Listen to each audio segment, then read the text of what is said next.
नमस्कार YouTube family. शेतकऱ्यांसाठी महत्त्वाची अपडेट, शेत रस्त्यांसाठी शासनाकडून नवीन नियमावली जाहीर। चला तर बघूयात याची सविस्तर माहिती आजच्या या व्हिडिओद्वारे आपण जाणून घेणार आहोत। जर तुम्हाला रिअल इस्टेट व्यवहारांबद्दल संपूर्ण माहिती हवी असेल तर आमच्या यूट्यूब चॅनलला सबस्क्राइब करा आणि नवनवीन व्हिडिओ अपडेट्स मिळवा। सबस्क्राइब करा आणि तुमच्या रिअल इस्टेट नॉलेज मध्ये भर घाला। राज्यातील शेतकऱ्यांना शेती कामासाठी वापरला जाणाऱ्या अरुंद पायवाटा आणि गाडीवाटा यामुळे होणाऱ्या अडचणी लक्षात घेता महसूल विभागाने मोठा निर्णय घेतला आहे। यानुसार शेतामधील रस्त्यांची रुंदी किमान 3 ते 4 मीटर असावी असे स्पष्ट आदेश देण्यात आले आहेत। जर हे शक्य नसेल तर त्या जागेसाठी पर्यायी मार्ग शोधण्याचेही निर्देश देण्यात आले आहेत। पारंपरिक पायवाटा आता यांत्रिकी शेतीसाठी अपुरे। जमीन महसूल संहिता 1966 च्या कलम 143 अंतर्गत शेत रस्त्यांची तरतूद आहे। मात्र या कायद्याच्या काळात शेती प्रामुख्याने पारंपरिक पद्धतीने केली जात होती।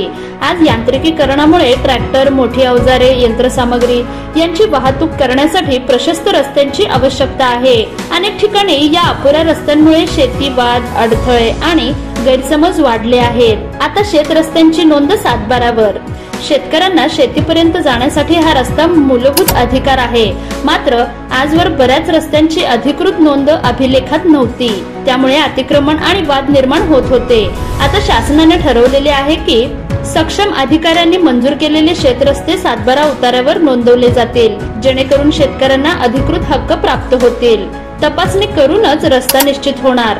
शेत रस्ता मागणाऱ्या शेतकऱ्यांकडून प्रत्यक्ष जागेची पाहणी, स्थानिक परिस्थिती, अस्तित्वातील पाऊलवाटा, नैसर्गिक मार्ग आणि शेजारील शेतकऱ्यांचे हक्क यांचा विचार करूनच रस्त्याचे मापन व निश्चित केली जाणार आहे। अडथळे दूर करून सरळ व सोपे रस्ते। जुन्या वहिवाटीच्या रस्त्यांवरील अडथळे दूर करून मनाई हुकूम असलेल्या रस्त्यांनाही 7/12 दस्तऐवजात नोंदवले जाणार आहेत। शेतात यंत्रसामग्री पोहोचवण्यासाठी आता केवळ पारंपरिक मार्ग नव्हे तर प्रशस्त, कायदेशीर आणि नोंदणीकृत रस्ते उपलब्ध होतील। नवीन रचनेचा फायदा काय तर शेतकऱ्यांना शेती कामांसाठी सहज जाता येणार आहे, यांत्रिकीकरणाला मदत होणार आहे, वाद तंटे कमी होणार आहे, तसेच रस्त्यांची कायदेशीर नोंद मिळणार आहे।